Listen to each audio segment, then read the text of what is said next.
चंद्रशेखर आजाद के नाम से ही झुक गई सरकार। राहुल गांधी के हाथ में हिलाया मंत्रालय। छात्र और शिक्षकों की हर बात मानने को तैयार मंत्री। 6 अगस्त को होगा प्रदर्शन या कैंसिल हुआ प्रोग्राम। जब तक छात्र और शिक्षक अकेले सड़कों पर लड़ रहे थे तब तक ना एसएससी भाव दे रहा था और ना ही सरकार सुनने को तैयार थी। लेकिन जैसे ही पता चला कि चंद्रशेखर आजाद और राहुल गांधी समेत तमाम विपक्ष के नेता 6 अगस्त के प्रदर्शन में आने वाले हैं, तुरंत मंत्री जी के फोन की घंटी बजी और जादू की छड़ी घुमा दी गई। पहले नीतू मैम की बात सुन लीजिए कि मीटिंग में क्या हुआ, उसके बाद हम आपको बताएंगे कि मीटिंग से पहले पर्दे के पीछे क्या चल रहा था। सब कुछ प्रॉपर तरीके से बताया गया उनको, उन्होंने ध्यानपूर्वक सारी बातें सुनी। एक एक पॉइंट हम लोगों ने बिल्कुल प्रॉपर पेपर में लिख के लेके गए थे और ये विज्ञप्ति हमने थमाया। रेलवे का थमाया, रेलवे के सारे प्रॉब्लम्स डिस्कस हुए, एसएससी के सारे प्रॉब्लम्स डिस्कस हुए और सबसे अच्छी बात यह है कि उन्होंने बहुत ध्यानपूर्वक सारी बातें सुनी।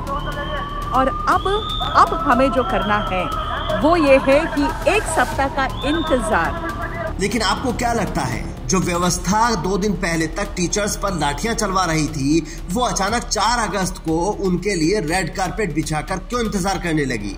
इसके लिए 4 अगस्त के पूरे घटनाक्रम के पीछे की कहानी आपको समझनी होगी।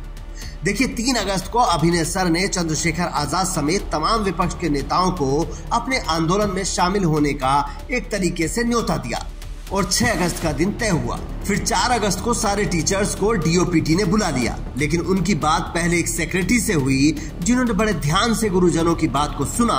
उसके बाद जंतर मंतर पर प्रदर्शन की परमिशन को कैंसिल कर दिया गया। लेकिन फिर अचानक डीओपीटी मंत्री जितेंद्र सिंह के फोन की घंटी बजती है और वो फौरन शिक्षकों को मिलने बुला लेते हैं। अब आप सोचिए वो फोन किसका होगा। इसके बाद शिक्षकों को सारे आश्वासन दिए जाते हैं, पर वो अब भी ये कह रहे हैं कि अभी तक ये केवल मुंह से किए हुए वादे हैं, अभी कुछ भी लिखित में नहीं है।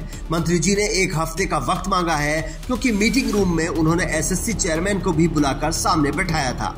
अब सवाल उठता है कि फिर 6 अगस्त वाले आंदोलन का क्या होगा? तो फिलहाल उस दिन आंदोलन को स्थगित कर दिया गया है क्योंकि उसमें सारे टीचर्स डीओपीटी मिनिस्टर से मिलने की मांग कर रहे थे, जो सरकार ने 4 अगस्त को ही पूरी कर दी। लेकिन उनके इस फैसले के पीछे 3 बड़ी वजहें हैं। पहली वजह चंद्रशेखर आजाद और बाकी विपक्ष के नेता हैं। दूसरी वजह बिहार चुनाव है जिसमें वो कोई नुकसान नहीं चाहते। तीसरी वजह वो फोन है जो मंत्री जी को आया था। कुल मिलाकर फिलहाल ये आंदोलन टल गया है और कभी न झुकने वाली सरकार को छात्रों ने झुकने पर मजबूर कर दिया है।